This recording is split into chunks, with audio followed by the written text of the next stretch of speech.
gente, tudo bem? Estamos começando o podcast do Grupo Marca e hoje a gente convidou uma pessoa que eu queria convidar há muito tempo. Na verdade, não tive oportunidade de convidá-lo, mas assim que eu convidei, ele prontamente aceitou, que eu fiquei muito feliz. E olha, que o homem não fica muito pertinho daqui não, é Rio de Janeiro, Balneário, viaja pelo mundo inteiro. Nada mais, nada menos que o Osni Martins. Seja bem-vindo, obrigado por ter aceito o nosso convite. Obrigado, eu que agradeço, né? Ainda mais depois dessas palavras aí, é muito gostoso ouvir isso, né?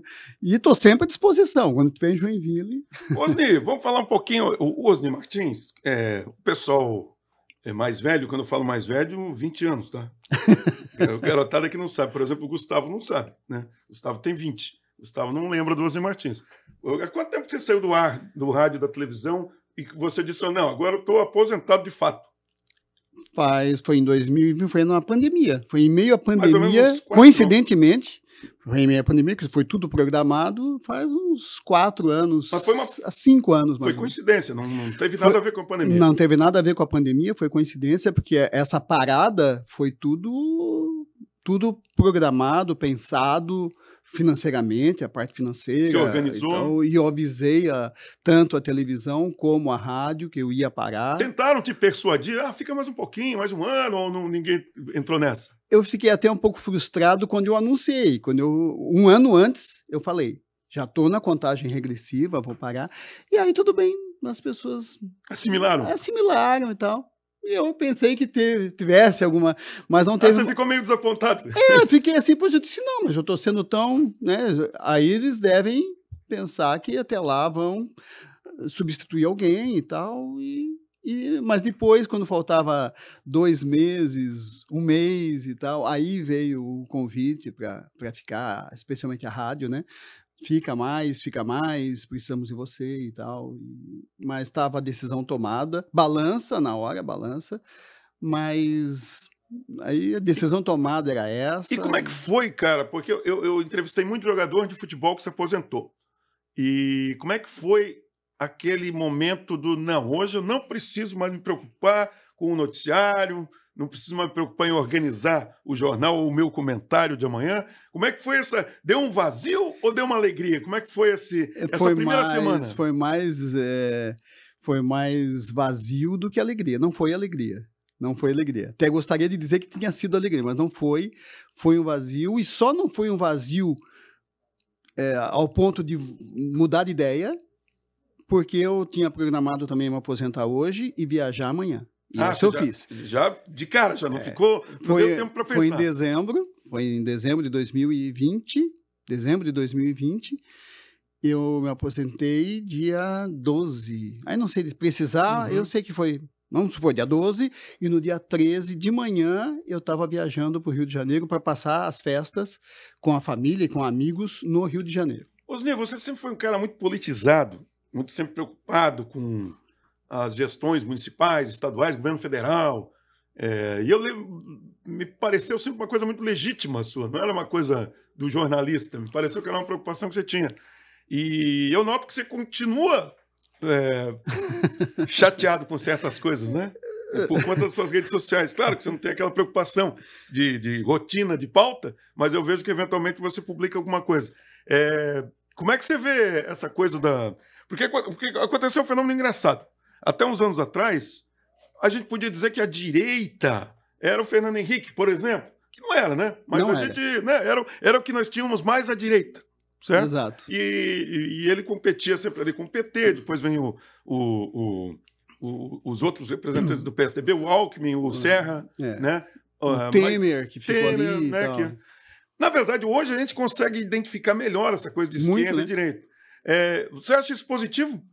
Eu acho que a única coisa positiva dessa radicalização que o país vive já há alguns anos, a única coisa positiva é o grau de politização que o brasileiro tem hoje. As pessoas estão independentemente de ser de direita ou esquerda, é inegável que o brasileiro está politizado. É isso que você colocou, é bem isso? O brasileiro sabe hoje de que lado está cada político e sabe o político que não está de um lado ou está de outro é do centrão, que talvez seja o pior lado. Inclusive, em alguns momentos, pelo menos. Inclusive, a gente poderia... Eu nem estou aqui defendendo nem direita nem esquerda, tá, gente?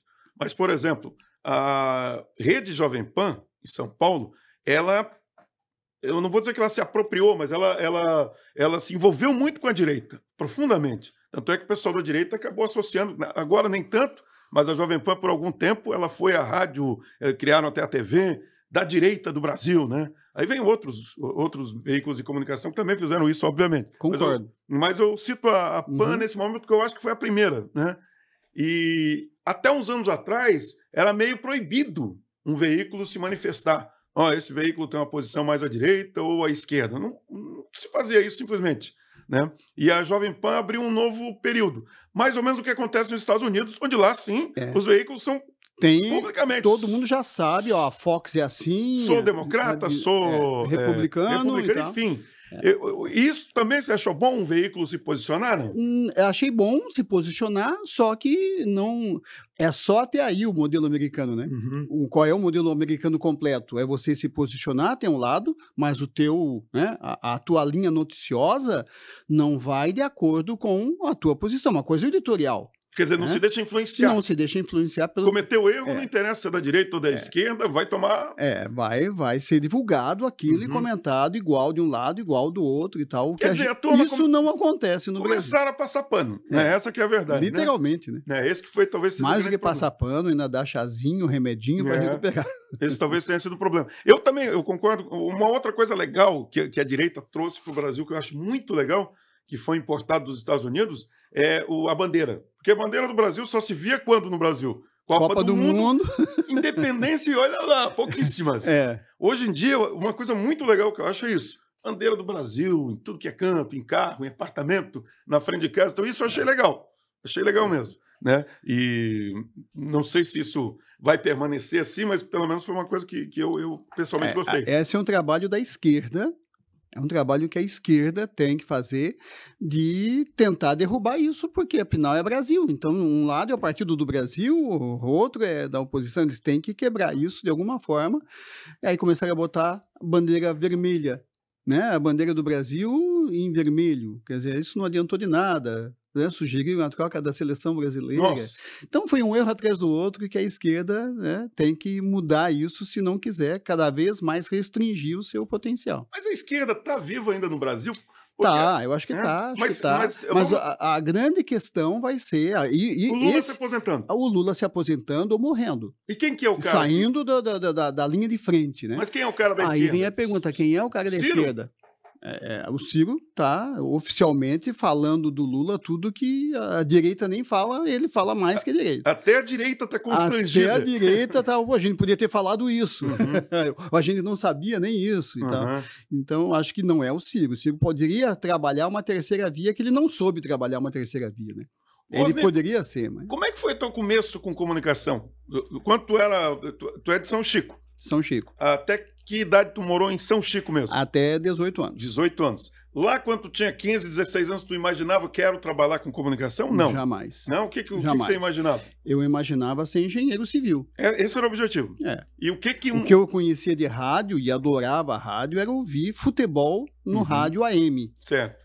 E fora o futebol no rádio AM, que era a Rádio Globo e a Rádio Tupi do Rio, era o Jack... o Lorival Budal na Rádio Cultura.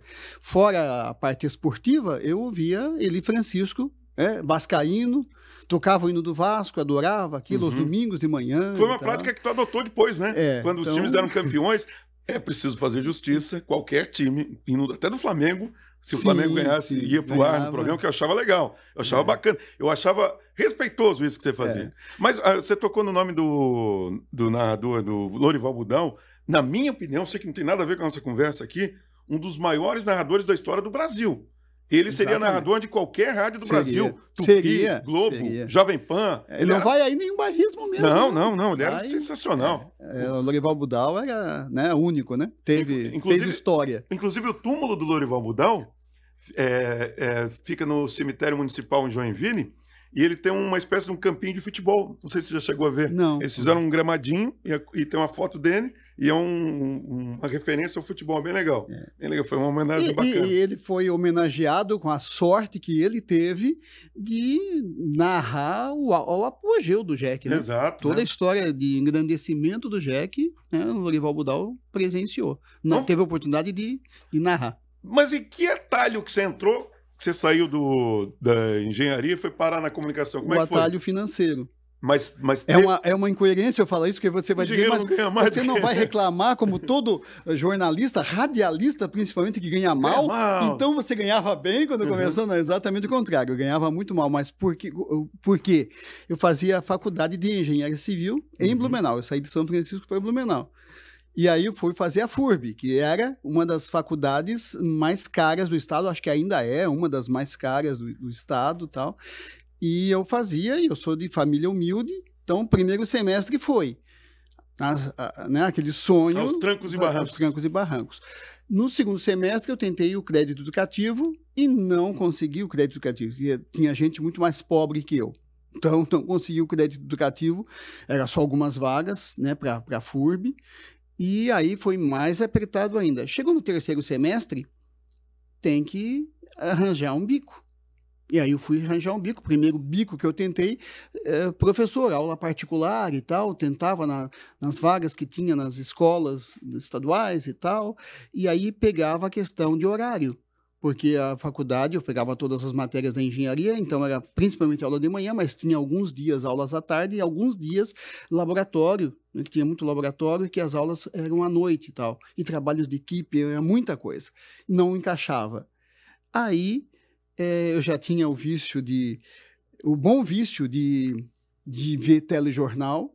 Então, quando a gente marcava a aula de equipe, eu só aparecia depois que terminasse os jornais da televisão à noite, que era a única forma que eu tinha naquele corre-corre, numa época que não existia internet e não dava tempo de ler jornal. De se atualizar. Era ver o jornal da noite da televisão. Então, eu só chegava, na época o jornal começava às 8 da noite, terminava às 8h30, hoje começa às 8h30, começava 10 para as 8 da noite.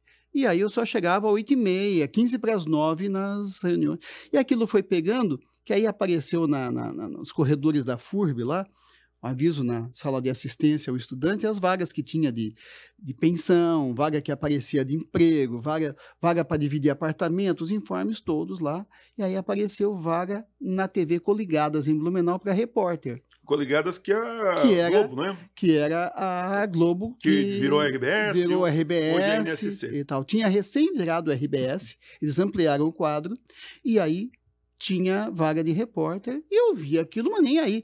Aí os meus colegas da equipe, que geralmente eu tinha lá, a mesma equipe, já me conheciam mais o meu dia a dia, começaram a brincar comigo. Olha, vaga para ti, tu não é um repórter. Aí tudo que acontecia no país e tal, foi na época das diretas já. Então, tudo que acontecia no país, eles vinham perguntar para mim. Você estava atualizado? Eu estava atualizando para eles, na época, né? Eles estavam atualizados e tal. E aí, insistiram tanto na brincadeira, e eu fui na TV Coligados com a necessidade de Mas ter comentou com alguém ou foi no sapatinho? Sem comentar com ninguém, eu só ouvi eles indicando, vai lá. Não, é repórter televisão e tal. E eu fui. Cheguei lá, me deparei com José Reinoldo. José Reinoldo é uma lenda da televisão em Santa Catarina. E ele falou, vai fazer um teste lá. Chama o Rochinha, vai. Quem é Rochinha? Rochinha tá lá até hoje, inclusive, cinegrafista.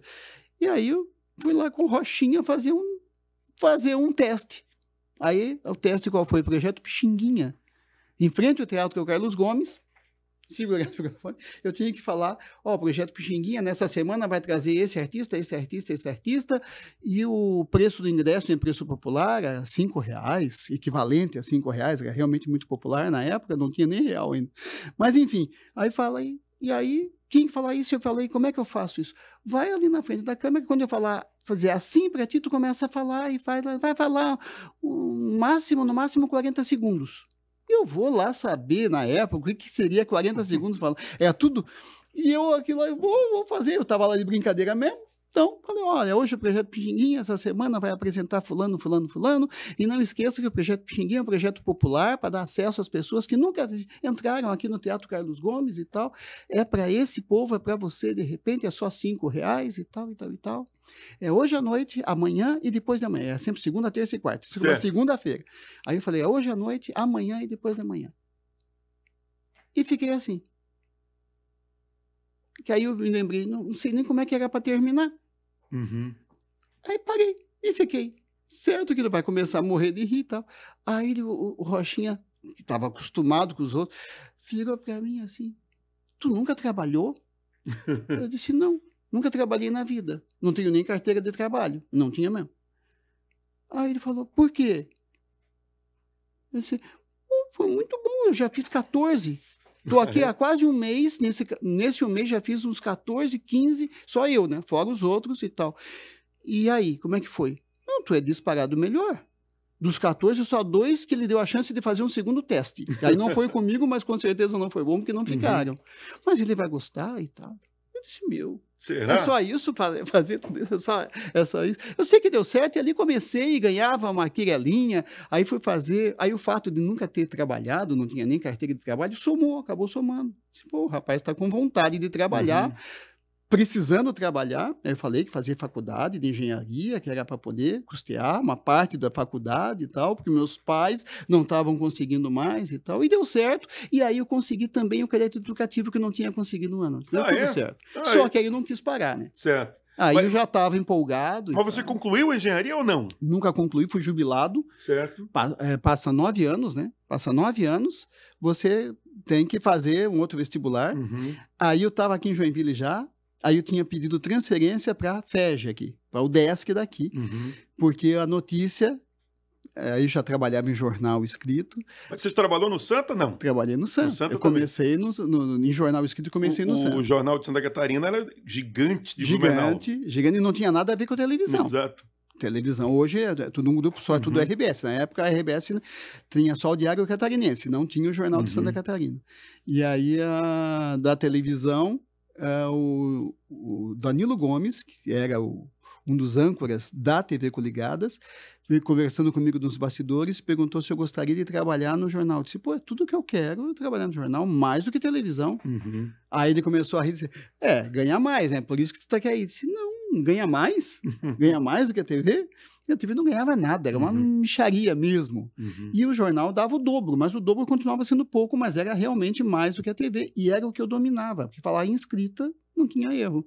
E como é que Joinville apareceu nessa história? Porque aí eu fiz a melhor reportagem publicada em Santa Catarina, num jornal escrito, que foi pelo Jornal de Santa Catarina, e aí ganhei destaque, e aí a notícia, Meneguim me chamou, não quer trabalhar aqui na Matriz, em Joinville, tu não é de São Francisco?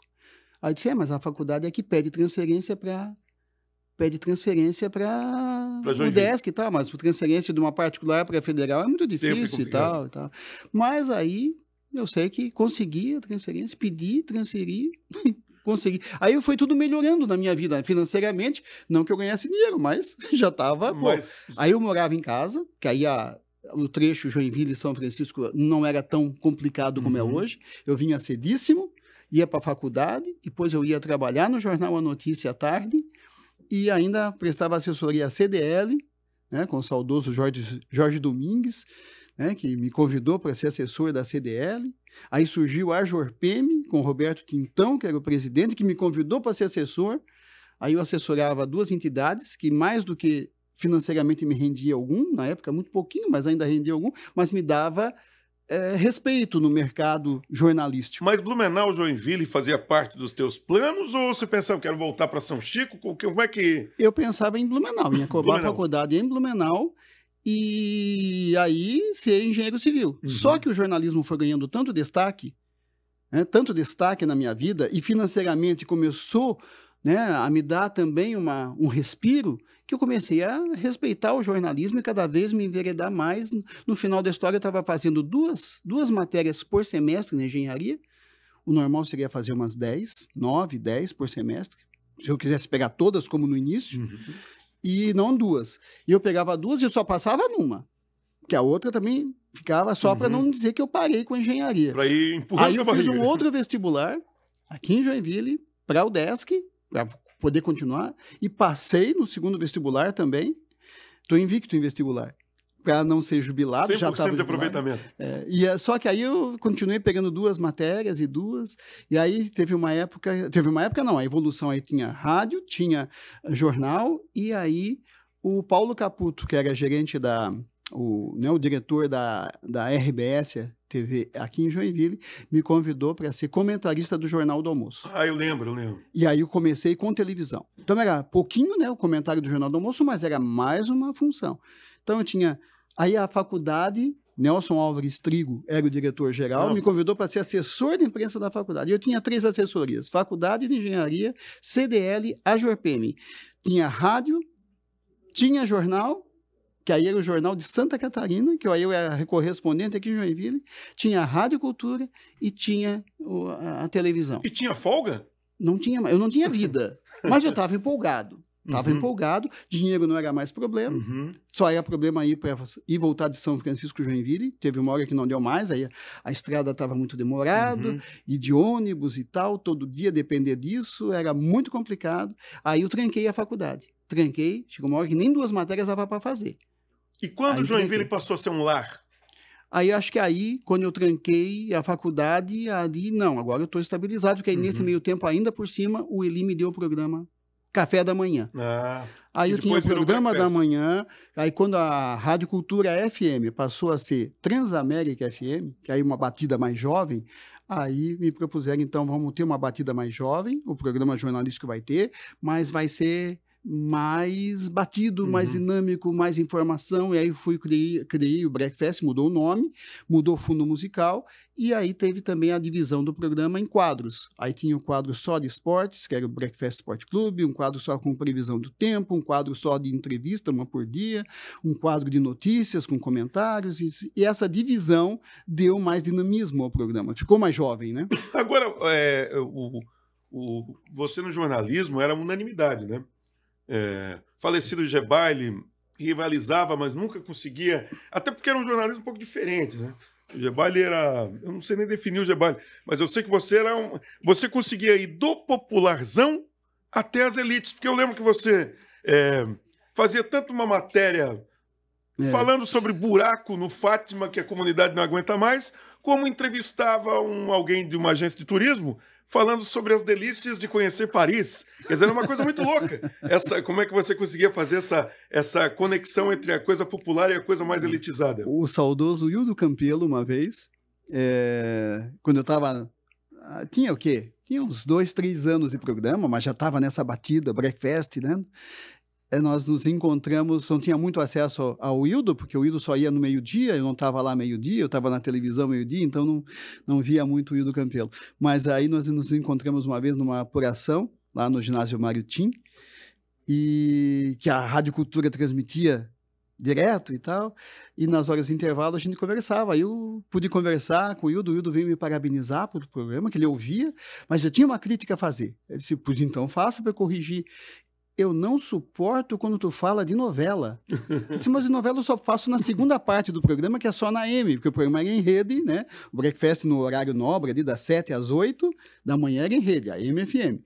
E depois das 8 eu ficava só na AM, das 8 às 8h30, depois ficou das 8 às 9 eu ficava só na AM, e aí na AM eu popularizava o programa também com um quadro de novela, o que vai acontecer hoje à noite na novela, botava fundo musical da novela e dizia, o capítulo de hoje vai ter isso e aquilo que eu tinha na revista que me mandava a sinopse do capítulo, e eu fazia daquela sinopse, né, brincava com os personagens, falava e tal.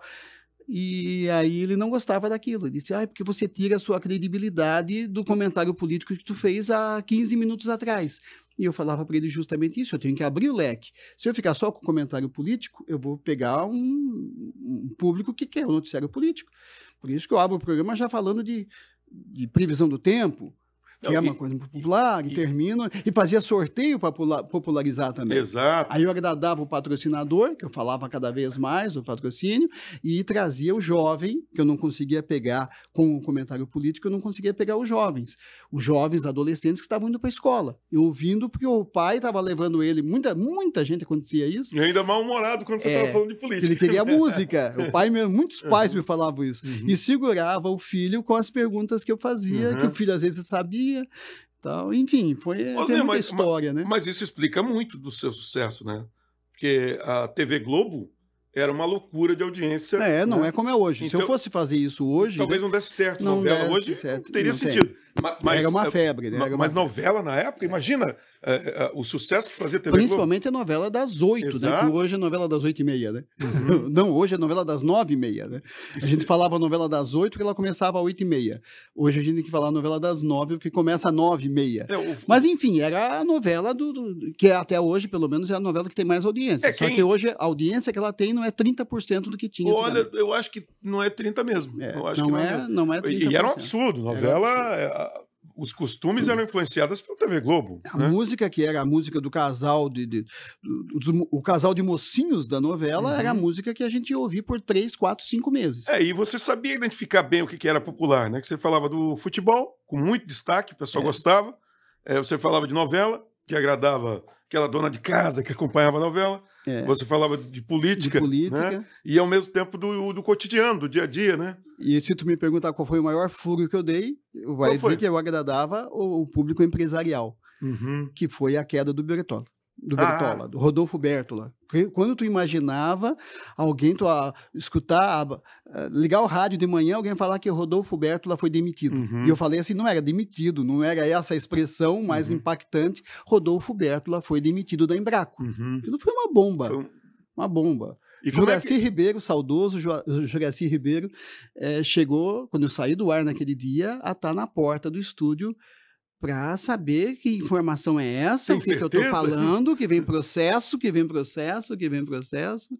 E naquele dia seguinte que eu falei, a Folha de São Paulo deu a nota que o Rodolfo Bertola, empresário, tal. Mas a gente não vai falar só de coisa boa, não. Barrigada. Já deu alguma barrigada assim que ficou com vergonha, que você não acredito? Você lembra de algum caso assim? Muita vergonha. Quando quem me contou foi Eli Francisco, tu falou isso no ar. Eu disse, não, tu falou isso no ar. Mas ele mesmo disse, mas não te preocupa, que tu deu um banho ontem, tu foi muito bem ontem. Estava falando na transmissão ao vivo, que eu fiz sem me preparar, foi a morte do Pedro Ivo Campos. Todo o velório do Pedro Ivo Campos nós transmitimos ao vivo na Rádio Cultura. Certo. E aí eu tô lá, o Davi, que era o Davi Agra, que era o técnico de som da Rádio Cultura, que montava o equipamento. Nós estávamos transmitindo todo o velório e tal, aí todo mundo da equipe. E a parte final era eu no cemitério, lá de cima, vendo tudo. E eu tinha que dizer, tá chegando, tal. Você faz o final da cobertura, vai ser aqui. Aí vão chegar os políticos, você entrevista os políticos e tal, e encerra daqui o dia de transmissão da Rádio Cultura, que realmente foi muito bom. Foi muito bom, mas tudo improviso, né? Falava aqui, o Luiz Gonzaga, que tinha o dom da palavra, ancorava no estúdio. Ele ficava 20 minutos falando sobre uma flor. Exatamente. Né? Se precisasse, ele falava. E eu não tinha, tudo que me faltava era todo esse improviso, né? E aí eu estava lá no alto, vendo o cortejo chegar, e falava, e aí chegou lá em cima, realmente os políticos vieram, fui entrevistando, Luiz Henrique, né, mais alguns lá, vereadores que eu conhecia bem e tal, e fiz e encerrei, achando que tinha feito o beabá. E depois, para minha surpresa, eu tinha dado um furaço e depois o elogio não, ninguém faria tão bem. Você foi muito bem o teu improviso lá em cima e tal, falando. E qual foi o erro? Eu falei, lá vem o corpo do Pedro Ivo, que saiu de um período difícil, chegando aqui no hospital. Nossa. Que hospital! Corpo que vem subindo. O corpo o caixão que o Pedro Ivo tá chegando aqui no cemitério. E o corpo do Pedro Ivo tá subindo aqui, chegando aqui no hospital. E eu não me lembro disso, não percebi isso. Aí o Eli que me falou isso e ainda falou assim, não, mas as pessoas viram que você se enganou. Deu para perceber que é um engano seu. Tá chegando aqui no hospital.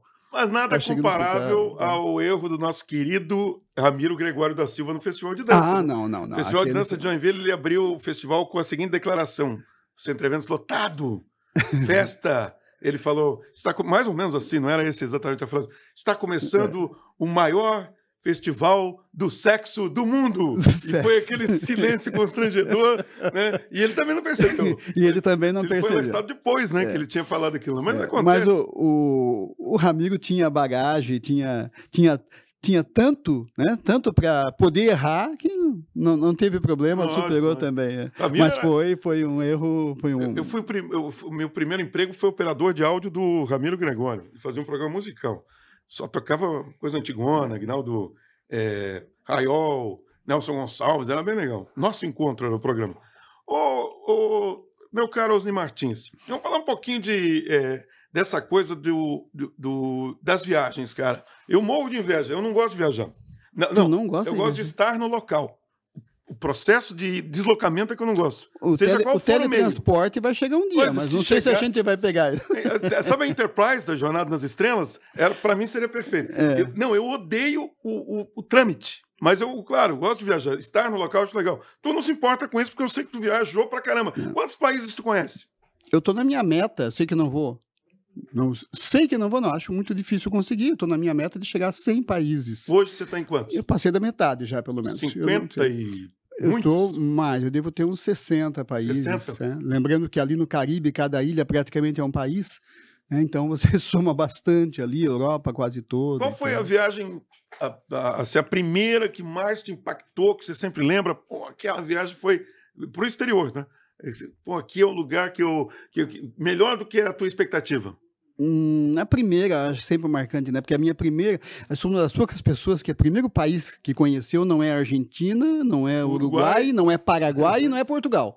Que as pessoas vão para esses países. Que são mais próximos. Eu ia para Portugal porque não tem a barreira da língua, né? E o meu não. Eu fui à Suíça. Suíça? Quem que vai? O primeiro país que conhece é Suíça. Não conheço. Tu olhou para o mapa, eu quero ir para a Suíça. Não, foi um convite de um amigo meu que estava com um amigo dele que tinha casado e ido morar em St. Gallen. St. Gallen é uma cidade do interior da Suíça que fica a 1 hora de Zurique. Certo. Zurique não é a capital da Suíça, mas é a cidade mais... Como São Paulo, né? Mais importante, né? Como São Paulo está no Brasil, Zurique está para a Suíça. E tinha ido morar em Zurique, em St. Gallen, que fica a 1 hora de Zurique, e ele tinha convidado ele e tal. E esse meu amigo de São Paulo nunca tinha ido, porque também nunca tinha viajado para o exterior e tinha medo de ir sozinho. E aí me convidou.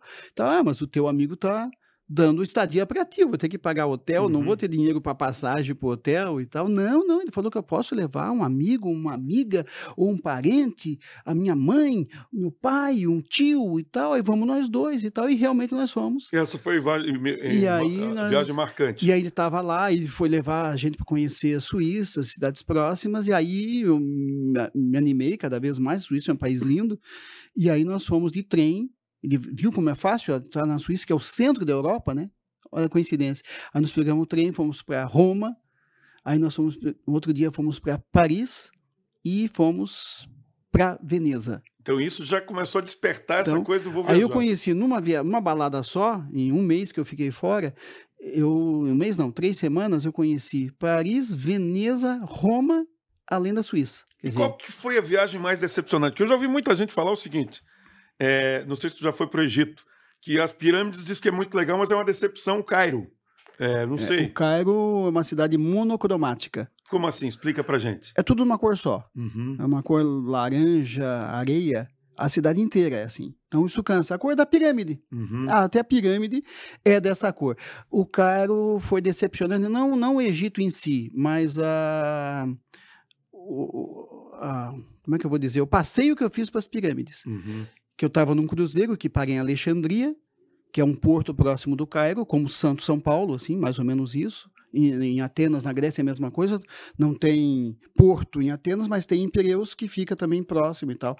E aí a gente pega uma excursão no porto de Alexandria, no Egito, para as pirâmides, para conhecer as pirâmides e a Esfinge. E aí, lá é até mais longe, são 2 horas de estrada. Aí tu chega nas pirâmides. E tu tinha meia hora para conhecer as pirâmides. Meia hora naquele espaço todo é muito pouco. E depois, no máximo, 10 minutos para conhecer a Esfinge, que é lindíssima.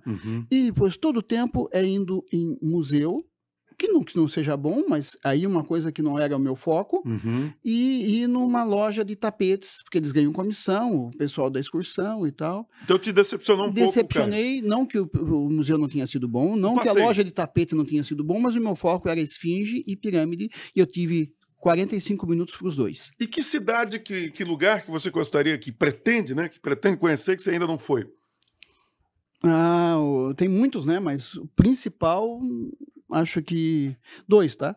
Austrália e Japão. Eu não conheço a Austrália, não Mas conheço você já o foi para a Japão. Ásia? Eu fui 2 vezes a Hong Kong já, fui à China 2 vezes e fui a o que eu mais gosto, talvez, Singapura. Singapura para mim é o símbolo do modernismo, daquele capitalismo O saudável. Ninfo Koenig falou para mim uma vez que ele frequenta Singapura desde os anos 70, Ah, é? e Olha. ele dizia que lá era uma pobreza, Mas você não era. podia deixar o carro porque roubavam até os era. pneus, É. e ele disse que aquilo se modernizou de uma Eu não maneira vivi absurda. isso, mas eu estudei depois, eu me encantei tanto com Singapura que eu estudei.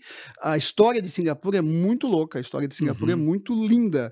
Era um porto de pescador mesmo, era uma vila de pescador que num prazo muito curto se transformou numa meca do capitalismo. A gente, quando fala em capitalismo, a gente lembra muito de Hong Kong, né? Em Hong Kong os bancos abrem sábado, domingo, feriado, não fecha nunca. Pô, isso é capitalismo selvagem, né? Hong Kong e tal. Mas depois, quando você conhece Singapura, é um capitalismo maravilhoso. Não sei se é selvagem, mas é maravilhoso. E a Austrália deve ser muito legal, né? Austrália, eu vi vários documentários da Austrália, as praias num raio de 100 quilômetros de Sydney, que não é a capital da Austrália, mas é também a cidade mais importante, são praias de sonho. Assim. E a África? A África eu conheço, África do Sul, adoro Fez a África safari? do Sul, fiz um safari e adorei Cidade do Cabo, né? Cidade do Cabo é o Rio de Janeiro da África. Até o prefixo da Cidade do Cabo é o mesmo no Rio, 021. É mesmo? E a cidade maior da Austrália, que é Joanesburgo, é 011, São Paulo. Ah, 011 e 021, coincidentemente. Brasil. É, bem Brasil. Então foi legal conhecer a África do Sul. Muito legal, conheci Marrocos também, conheci Cabo Verde, é uma ilha, Cabo Verde não tem muita coisa, mas é muito português, curioso, fala-se português, a língua oficial é português, mas Difícil só encontrar alguém. os idosos falam português, não é falado, é só a língua oficial do país. Então, quando você está lá num transporte público, você vai pegar um barco, por exemplo, isso aconteceu em Hong Kong, também peguei um barco para Macau, e aí a ordem de... Quando você entra no barco, tem como no avião, né? Vai lá os comissários, se der problema, saia pela esquerda. Aí tudo isso é falado em português, obrigatoriamente, porque é a língua oficial de Macau. E na Cabo Verde também. Você não vê muito falar português na rua, como você também não vê em Macau, mas como é a língua oficial, os mais velhos falam, e nesses ambientes que tem que ser a linguagem oficial, é tudo em português, é muito gostoso, né? Você vê isso. Mas a Cabo Verde é uma ilha minúscula, é um arquipélago minúsculo, no meio do Oceano Pacífico, mas que pertence à África, é um país muito pobre, mas quando você chega na cidade, percorre a cidade, o nível de cuidado que eles têm com a educação é uma coisa, assim, fantástico. Nós estávamos na capital, que é Praia, o nome da cidade. A capital de Cabo Verde é Praia, o nome. Tem muita praia também. E aí a gente estava fazendo um tour lá, que nós andamos pela ilha toda quase, e o guia falando... não falava em português, o guia falava em espanhol, né, Spanish. E aí ele falava, aqui é a faculdade tal, aqui é o segundo grau mais importante de Cabo Verde, aqui é outro segundo grau que rivaliza com aquele, e essa é a faculdade tal, essa é a faculdade de medicina. Com certo orgulho. E era muita faculdade para uma cidade que é pequena, que tem 30 mil habitantes. Não, mas aqui aí nós perguntamos, não é muita faculdade para pouca cidade? Mais ou menos assim. Ele falou, mas aqui atende toda a ilha. Mas mesmo toda a ilha, não chega a 300 mil habitantes, toda a ilha, com muita faculdade. É um local universitário. E essas faculdades são pagas? Não, paga é só aquela lá, que é realmente uma faculdade grande e tal. Mas as outras são ou meio a meio ou totalmente do governo. Mas as melhores tem uma meio a meio muito boa e é do governo, a outra que é bam. Osni Martins, eu queria falar sobre um assunto. Você, assim como eu, trabalhou com rádio, jornal, televisão, o impresso, tudo que é possível na comunicação, até sinal de fumaça, se fosse o caso, para se comunicar. Como é que você vê essa comunicação que a gente chegou hoje tão disponível para todo mundo? O celular hoje é uma emissora de televisão portátil, né? Se a pessoa utilizar direitinho, pode fazer reportagem, mostrar coisas, compartilhar uma situação, né? Como é que você vê essa... eu não gosto de ser nostálgico, antigamente que era legal, porque daí o cara parece meio velho, né? Mas é inegável que hoje qualquer pessoa, e quando eu falo qualquer pessoa é no mau sentido, pessoas às vezes desqualificadas podem passar informações que nem sempre são verdadeiras, são deturpadas. Enfim, como é que você avalia essa comunicação de hoje em dia, totalmente, como a gente está aqui, ó, na internet, nesse podcast? A história dá voltas, né? História dá voltas. E dá lições também. Hoje qualquer pessoa é repórter, né? Qualquer pessoa é repórter. Uma vez o Luiz Henrique da Silveira veio em particular para mim, no evento público, e falou assim, parabéns. Aí eu pensei que ele estava falando do breakfast, né? Do programa e tal. Aí eu falei, parabéns porque você falou numa entrevista que eu fiz com alguém, um presidente, era um novo presidente da Jorpem, ou da CIG, que eu estava entrevistando, e aí eu perguntei para essa pessoa que eu nem lembro quem era, qual era a profissão mesmo dele e tal. Aí ele falou, hoje eu sou empresária, mas a minha profissão acho que era contadora a profissão dele e tal. Vê como mudou. E você, qual é a sua profissão? O presidente da CIG, da Jorpem, não lembro, perguntou para mim. Aí eu falei, olha, a minha profissão mesmo, não de formação, mas a minha profissão mesmo é repórter. Eu falei, sou repórter. Se eu sou comentarista, eu sou. Se eu sou apresentador, eu sou. Mas a profissão mesmo, raiz minha, é repórter, eu falei para ele.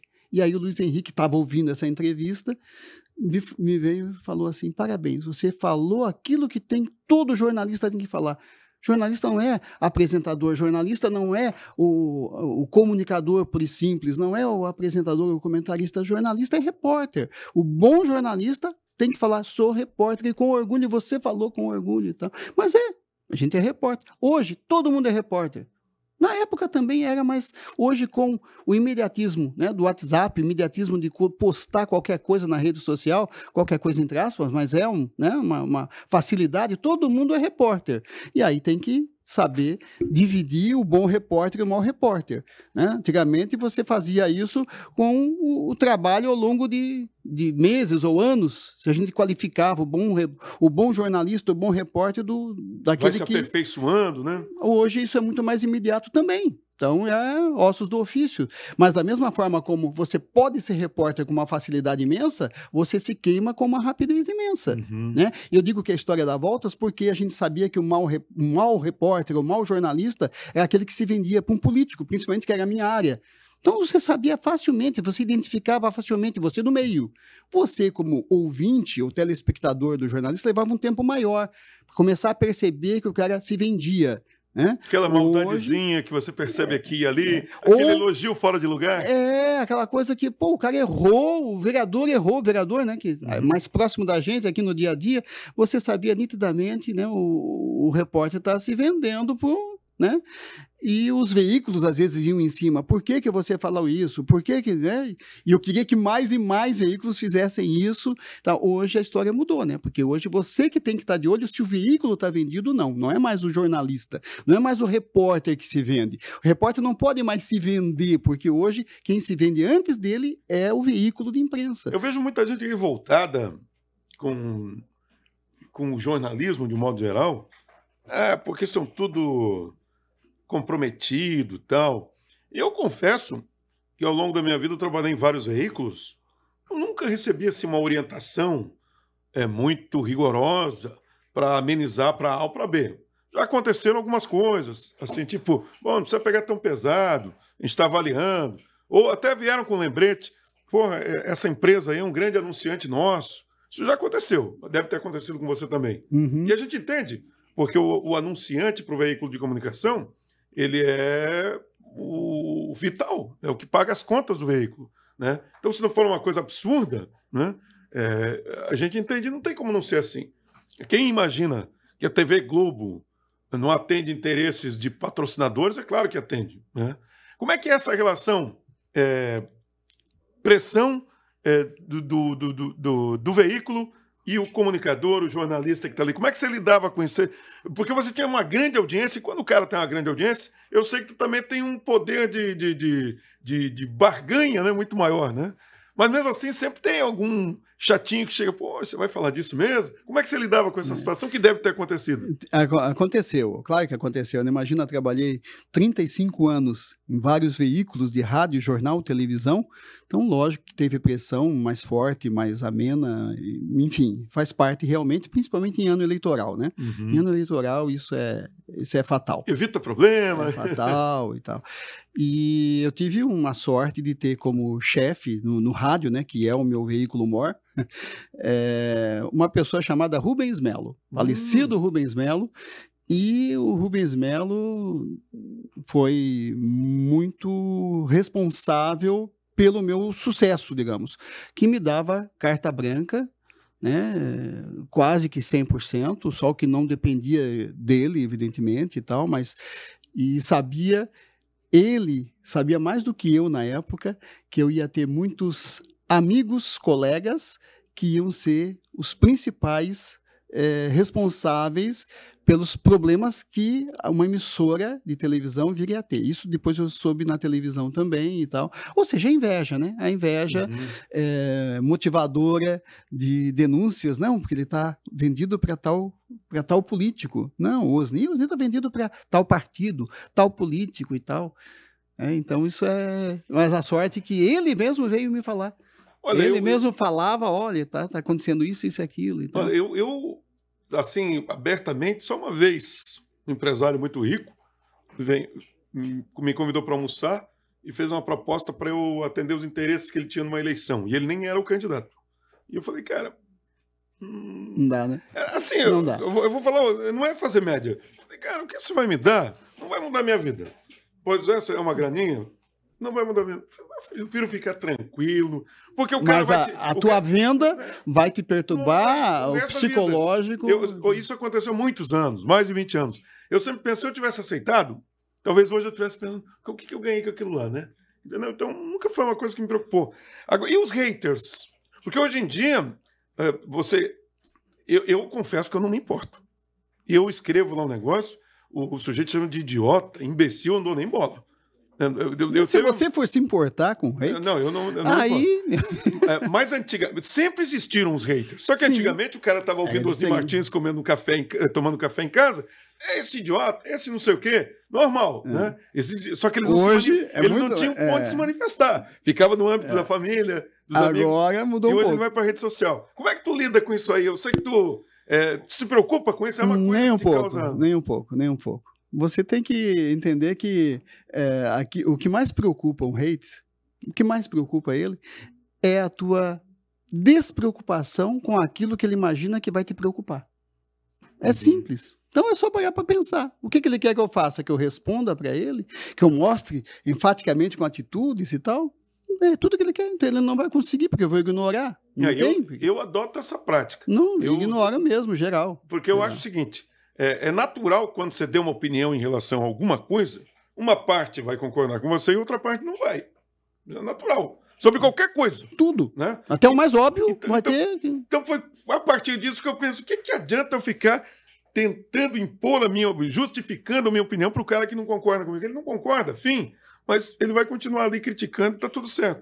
Agora, essa possibilidade da pessoa se manifestar, às vezes com muita maldade, né? Porque a gente ouve de mentira, de absurdos, né?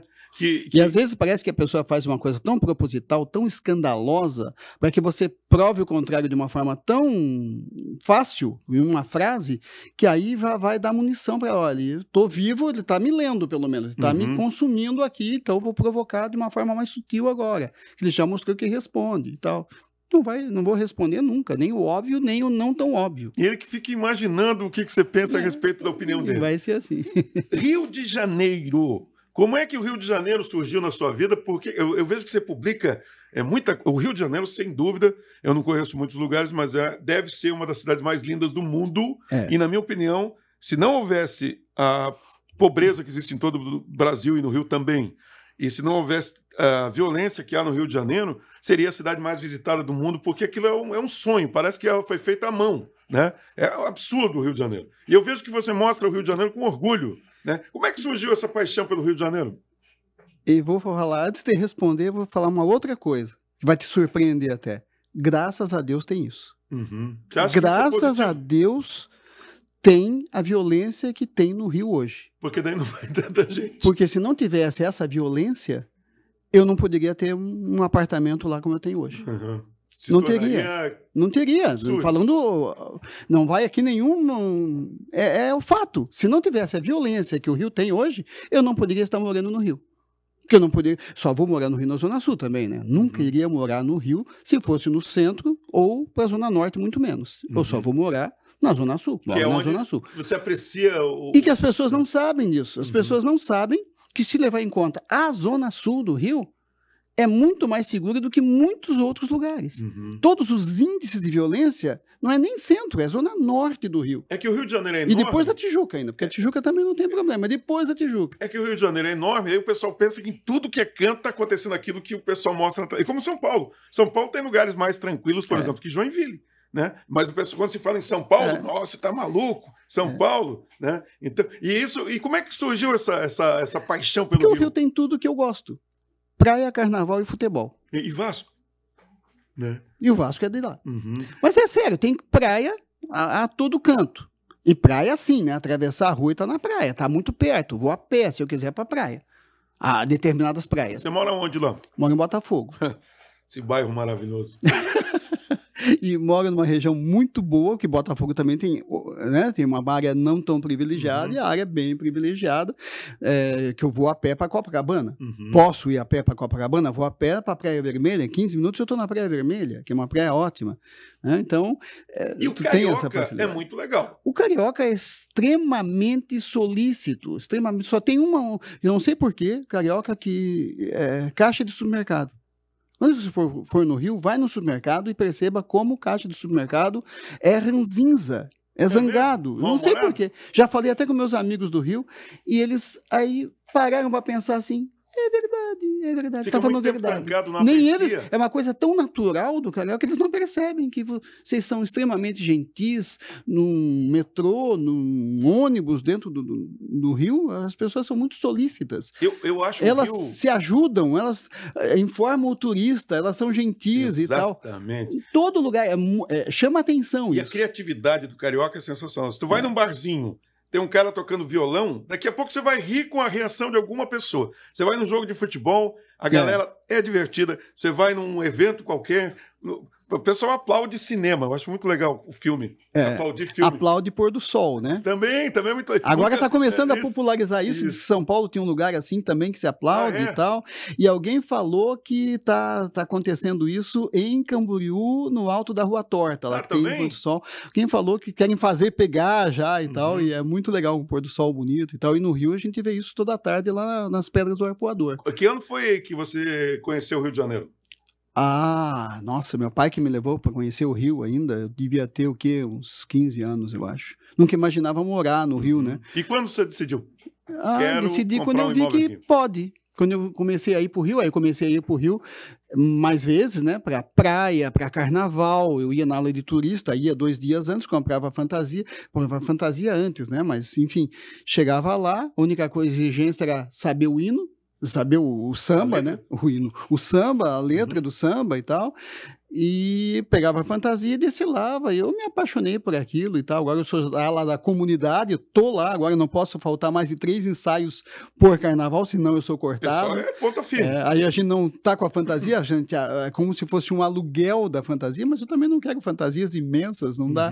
É só para desfilar mesmo e tal. E agora, fazendo parte da comunidade, tu começa a viver a escola de samba, né? Antes eu desfilava cada ano desfilei em quase todas as escolas. No início, muito na União da Ilha, que era do grupo especial, e o presidente da União da Ilha, recém-presidente, era o Curvelo, que é de São Francisco do Sul e que morava em Joinville. Eu queria fazer essa conexão Ilha de São Francisco do Sul, Rio de Janeiro, porque o carnaval de São Chico, guardadas as proporções, é muito legal. Claro que a gente não vai comparar com o Rio de Janeiro, mas é legal, um carnaval bacana. Sim, claro. E isso foi ali que tu começou a gostar do carnaval? Porque em Joinville não foi. Eu sempre gostei do carnaval, mas eu nunca tinha desfilado no carnaval de São Francisco. Certo. Eu aproveitava o carnaval do Cruzeiro, do Clube 24 de Janeiro, quando tinha carnaval, né? De clube, né? Que era muito forte. E eu adorava carnaval. Tava no sangue. No sangue. E aí eu comecei a desfilar no Rio e tal, aí começaram os hates começaram a falar, o metido só vai para o Carnaval do Rio, por que não desfila em São Francisco? Mas foi uma boa opinião dos hates, eu nunca respondi aos hates, mas isso é verdade, tem que desfilar na minha terra. Aí eu fui, desfilei, É. e aí, para minha sorte, nós não tinha um concurso acirrado, mas tinha uma eleição óbvia, né? Qual foi a melhor escola em São Francisco e tal, e foi A que você a que eu desfilou. desfilei, da Água Branca, foi a melhor escola naquele ano, e eu tinha também me comprometido a desfilar aqui em Joinville, que aí o carnaval daqui já teve aquele acesso, não, tá crescendo e tal, e aí teve também a aula da diversidade aqui em Joinville, a escola da diversidade, que eu desfilei Isso também. agora, recente? Isso faz o quê? Uns 10 anos? Faz uns 10 anos, ganhou o carnaval aqui também, e no Rio, naquele ano, foi o último ano que eu desfilei como turista. Certo. Aí eu tinha desfilado na Vila Isabel, não. Vila Isabel tinha sido um ano antes. Na Unidos do Viradouro. Unidos do Viradouro. E aí ganhou o carnaval também. Então foram os 3 carnavais, coincidentemente. Se bem que isso não tem nada a ver, porque se você me perguntar qual foi o meu melhor carnaval, foi o ano que eu desfilei na Império Serrano. Que colocação ficou Império Serrano? 10º lugar. Ficou em 19º ou 10º lugar. E foi o melhor carnaval, foi no ano que ele desfilou com o enredo do Aquarela do Brasil. E uma coisa muito legal, que obviamente que acontece no Rio de Janeiro, mas, por exemplo, aqui em Santa Catarina, acontece em Florianópolis. Carnaval é coisa séria. Né? Seríssimo. Ao contrário do que o pessoal pensa, né? Seríssimo. E lá no Rio, imagina só. Muito sério. Tanto é que é essa história. Tu na aula da comunidade e tal, tudo bem, mas não posso faltar mais de 3 ensaios por ano. Os ensaios começam em dezembro. Em dezembro eu tô aqui, eu não passo as festas hoje, né? Já passei muito, hoje eu não passo mais Natal e Réveillon no Rio. Eu passo aqui em Balneário Camboriú e aí só vou pro Rio no comecinho do ano. Então os ensaios de dezembro eu não vou participar. Vou perder toda quinta-feira o ensaio do Salgueiro. Toda quinta-feira. Mas no primeira quinta de janeiro eu já tô lá e aí não perco nunca o carnaval, mas estou no meu limite de falta. Osni, eu quero falar de uma outra faceta do Osni Martins, que sempre me chamou a atenção, positivamente, na verdade, e é a questão comercial. Você sempre foi um grande publicitário. Você sempre deu muito resultado para os seus clientes. Como é que era a tua relação com os clientes? Você ouvia o cliente? Você era o cara que apresentava ideias para o cliente? Como é que era essa... Porque eu lembro de ouvir coisas... Eu lembro clientes que posteriormente eu atendi, ou que eu atendi em algum momento, e que fez mídia com você há muito tempo, que eles falaram, o Osni Martins é absurdo. O que eu faço lá dá sempre resultado. Como é que era essa tua... De onde que surgiu essa tua habilidade para lidar com publicidade? É tudo da necessidade. É como... Até me emocionam, mas é como começar... Quem te ensinou a trabalhar na televisão... Quem te ensinou a trabalhar no rádio e tal, não quero aí me mostrar maior, né? Mas é um fato. Eu comecei na televisão daquela forma que eu comecei. Tinha necessidade de conseguir um bico. Aí os colegas me levaram, tem vaga na TV Coligados e Repórter, fui lá na frente da televisão, fiz, começou, e ali começou, e dali eu fui pro jornal, aí no jornal eu sabia que eu dominava a escrita, eu lia muito, né, lia muito de tudo, lia tudo que me caía nas mãos, eu lia, e continuo assim até hoje quase, e aprendi. E a mesma coisa depois a vender. Eu me lembro que quando o Eli Francisco me deu o programa, e depois que o programa começou a ficar com a minha cara, o meu formato, teve o dia D, vamos chamar assim, quando a rádio virou Transamérica. A rádio virou Transamérica foi uma rádio jovem. Eu soube que as pessoas que o Rubens Melo tinha contratado para fazer essa transformação, para migrar de uma rádio Cultura FM clássica para uma rádio popular, definida, Transamérica FM, que era a rádio de rede, que tinha suas exigências de horário, de comercial e tudo, ele teve que tomar uma decisão. O programa tem que ser jovem, tem que ter uma batida e tal. Aí nós botamos um fundo musical jovem, mudamos o nome para Breakfast, para dar uma roupagem nova. E aí veio a história do comercial. Ele tinha contratado também contatos comerciais. Aí na primeira semana o que aconteceu? Os contatos comerciais saíram à rua e só venderam o meu programa. Aí eu tinha os meus patrocinadores e chegou um monte de contrato novo, que eu não ia ganhar um tostão com isso, que pedia as mesmas coisas dos meus contratos profissionais, que eu já tinha anos, que era falar deles, dar toques ao vivo, testemunhal famoso, além dos comerciais gravados, uma entrevista por mês e tal, e todo mundo queria isso, como é que ia ficar? Aí eu cheguei pro Melo e falou, desse jeito não vai dar. Aí o Melo me fez um desafio, Então, ninguém vai poder mais vender o teu horário. Tu vai vender 100% do teu programa. Quando ele me fez esse desafio, mas só se você vender X. Ele estabeleceu uma meta dele. Uma meta, então. Que estava no direito dele. Né? Ele tinha custeado, bancado esse plus da rádio. Investiu, gastou para ser Transamérica e tal. E no momento que ele fez aquele desafio, ele não sabia que ele estava conseguindo muito dinheiro para a rádio dele e eu estava conseguindo a minha independência financeira. Agora, me responda uma coisa. Você era o cara que botava a pastinha embaixo do braço e marcava visita e ia pessoalmente? O pessoal te ligava? O pessoal ligava. O pessoal ligava? O pessoal ligava. É? Isso que dava mais ódio no pessoal, nos contatos comerciais, porque só para concluir, vamos supor, eu não me lembro os valores, mas vamos supor, tem que vender, vamos supor... 100 mil, vamos arredondar. 100 mil se você vender, em novos contratos, 100 mil... Esquece que está na casa. Esquece que está na casa. Você tem que vender para o mês que vem, a rádio virou no mês de junho, se não me engano. Certo. Então o mês seguinte era julho. E ele falou assim, vamos decidir já. Não foi pensado, é julho. Você tem que vender 100 mil. Eu vendi. E era um desafio, vender 100 mil. Eu tinha de contratos meus, de que dava, na época, somado, vamos supor, uns 60 mil. Quer dizer, era mais do que você já tinha na casa. Ele queria que eu desse mais, olha, não quero nem... Não vou te pedir o dobro. Não quero que você venda 120 mil, somando tudo. Quero que você venda mais 100. Certo. Bom, mas mais 100 vai dar, com 60 mil vai dar 160, 160. Eu vendi 300 mil. Nossa. Quer dizer, daí ele viu que realmente estava em boas mãos. Não. Ele ficou super satisfeito até que os contatos comerciais que ele tinha contratado vieram para ele e falou, mas se você tivesse dado julho para mim, a gente tinha vendido 500 mil, porque julho é festival de dança. E eu tinha conseguido muito por causa do festival de dança. Meio que quiseram justificar o bom resultado. Aí o Melo veio para mim e falou, eles têm certa razão, Osni. Vamos lembrar que é festival de dança. E era mesmo, faturei um monte pro festival de dança. Aí ele falou, para agosto vai ter que, vamos ver, eu tinha pedido 100, então vai ter que ter mais 100 mil de novos contratos, além do que já tem de 300 mil. Aí não foi mais 300, mas foi 200. Certo. É o dobro do que ele tinha pedido. O primeiro mês foi o triplo, o segundo mês foi o dobro. Somando, né? Olha quanto que aumentou, então, o plus que ele deu de Rádio Cultura FM para a Transamérica. Nossa. Então, foi números, eu não lembro aqui, não era nem real, mas a proporção era essa. Então, ele, de 60 mil que ele tinha com o meu programa, num mês, em 3 meses ele estava com 800 mil. Osni, como é que tu é mentalmente? Tu é um cara assim, otimista? Ou tu vai começar um novo trabalho do zero? Tu é um cara otimista? Tu é um cara muito eu sou extremamente otimista. Extremamente, até demais, eu diria. Que é uma coisa boa você ser otimista, mas tem que botar o pé no chão. Isso eu tenho, né? Pé no chão, mas tem que ser otimista, acho que eu sou, e não pode deixar que esse otimismo se reverbere para o lado da soberba. Ou seja, o cara se emocionar demais. Não pode se emocionar demais e não pode nunca deixar dos preceitos básicos. Se você me perguntar qual é a receita que você dá para um jornalista, para um radialista que esteja começando agora, a receita é a humildade, a gratidão e aquela história de saber que tem que ler. Você tem que ler, ninguém lê hoje. Ninguém lê. Só vê videozinho. Tem que ler além do que você quer.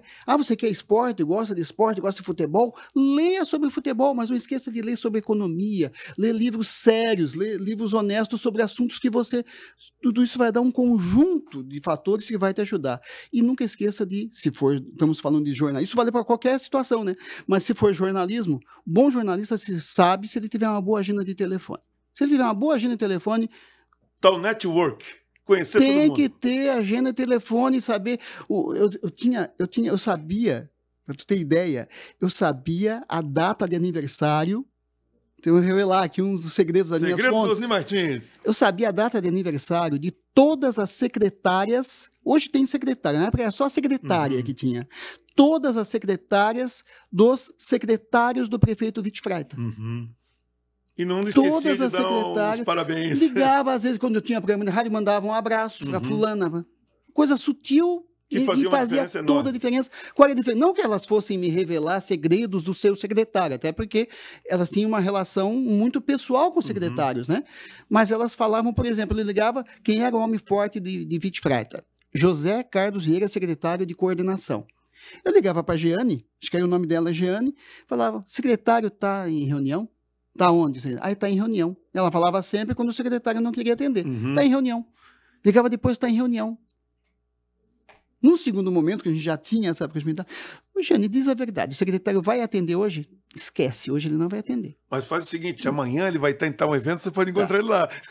Vai estar amanhã, tal hora, em tal evento. Não te falei nada, tu estava passando na Expoville. E daí, foi por alguma acaso, coisa assim. Você encontrava ele lá. Encontrava e não tinha. Estava lá, o secretário já ia falar, dava alguma diquinha do que eu queria saber e tal.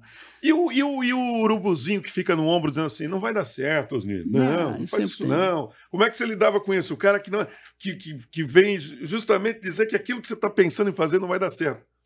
Sempre tem, né? Sempre tem as pessoas que falam isso espontaneamente e as pessoas que falam isso por mal. Tem os dois lados, né? Você tem que superar isso, né? Tem que superar. Tem aquela máxima, né, que você, para ser feliz, você tem que não falar tudo que sabe, você não pode acreditar em tudo que ouve e tem que aprender a rir de todo o resto. Aí você vai ser feliz. Repito, para ser feliz, você tem que falar metade do que sabe, tem que aprender a rir de todo o resto e não acreditar em tudo que ouve. Osni Martins, para a gente encerrar esse papo muito legal, que a gente podia ficar 6 horas aqui falando. Hoje o Osni Martins está aposentado. O que o Osni Martins faz hoje? Como é que é a rotina? Aposentado, literalmente aposentado. E aquela história, né? Tu vai falar assim, tu é o único jornalista que eu vi enriquecer. E você vai errar. Se hoje eu tenho algum dinheiro que eu posso me aposentar e realmente parar, é por conta do dinheiro que eu ganhei como publicitário. Como jornalista, ganhei muito pouco, mesmo trabalhando em rádio, jornal e televisão, ganhei muito menos do que merecia, digamos. E como publicitário, talvez eu tivesse ganho mais do que merecesse. É isso aí. Mas o segredo foi trabalhar muito, sempre, muito, e me preparar para parar. E me preparei 2 anos antes, anunciei para todo mundo 1 ano antes, já estava 1 ano me preparando, e parei, e hoje eu vivo da aposentadoria oficial e da aposentadoria privada que eu fiz ao longo desse período. O que te deu mais satisfação? A publicidade com altos lucros ou o jornalismo com o dinheiro suadinho? O dinheiro suado é um lucro imenso, porque além do lucro financeiro, que foi pequeno, mas tem o lucro da satisfação que me fez sempre grande, particularmente, né? E ser útil para a comunidade, né? Ser útil, ter um monte de coisa, minhas feijoadas, né, que eu doava 100% pro Centrinho, aquilo é uma satisfação imensa. Satisfação imensa, né? Fazer uma feijoada por ano, né? Ter feito por 9 anos, porque teve um ano que eu fiz 2, tanta pressão que teve e tal. Infelizmente tive que parar, mas deu muita satisfação e depois trabalhei os últimos anos antes da aposentadoria com essa programação que me deu muita satisfação, que eu estava no caminho certo, e ainda faço até hoje alguns bicos aí, de alguns freela de comercial gravado e tal, alguns contratos que eu tenho, isso é prazeroso também. Né? E para não dizer que eu parei 100%, para me motivar até, eu resolvi depois da aposentadoria, 100% depois, quando parei, ainda em meio à pandemia, que a gente não podia nem viajar, né? Pensava em viajar muito, não podia, porque estava tudo fechado, ainda estava já nos finalmente, mas ainda estava bloqueado e tal, e eu me aperfeiçoei, aprendi um monte de finanças, fiz 2 cursos de incursão mesmo no mundo financeiro, aprendi um monte de coisa, vi que eu estava no caminho certo em quase tudo, graças a Deus, mesmo não sabendo tudo que eu sei hoje. E me divirto hoje em viagens e lendo, continuo lendo muito, recomendo, leia tudo que você tiver vontade e lendo o que você tem vontade você vai se motivar a ler aquilo que não é tão vantajoso assim, não é tanta vontade, mas que faz parte também, vai te dar muitos ganhos. Osni Martins, muito obrigado. Espero que você volte aí outras vezes para a gente conversar aqui, que é muito legal. Eu que agradeço. Você não sabe a satisfação que eu tenho de conceder entrevista, de ser lembrado e tal, porque depois que você paga, você fica assim, né? Aí você vai no supermercado, o caixa do supermercado aqui, que não é o antipático do Rio. Sempre tem um outro que reconhece, né? Reconhece, você é aquele que... Tô conhecendo essa voz e tal. É uma satisfação, né? Isso não é só coisa de velho, tem que estar muito velho, não. Satisfação ser lembrado para dar uma entrevista e tal. E tem que estar ativo alguma forma, também nas redes sociais, né? Então, você posta lá os comentários e tal, ouve as críticas e tal, faz parte. Hoje em dia, ainda bem que tem as redes sociais ainda, né? Ainda tem rede social para a gente comentar o que quiser. Muito bem, nós falamos com Osni Martins, o grande Osni Martins, uma das lendas do rádio catarinense, da televisão, especialmente do rádio. Gente, grande abraço, até a próxima.